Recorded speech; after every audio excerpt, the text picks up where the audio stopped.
cùng thay vô phương Nam, tôi dần với hệ chiều, dòng trải qua bên gầy ông tố, quan một cuộc bởi dòng, mấy đâu cho lời bài ca lắc phương Nam.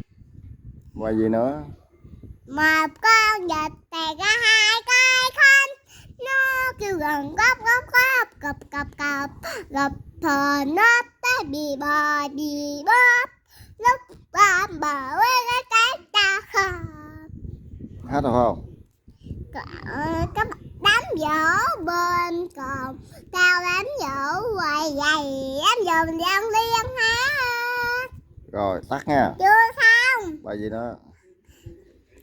Cùm cùm cắt cùm cùm đốt lò bờ ôm lơ thóc bên ba làm nghĩ đến trời khưa bồng ra đây tôi nói thì bồng nghe cái chuyện không mình đỡ cái bài kia. Rồi xong.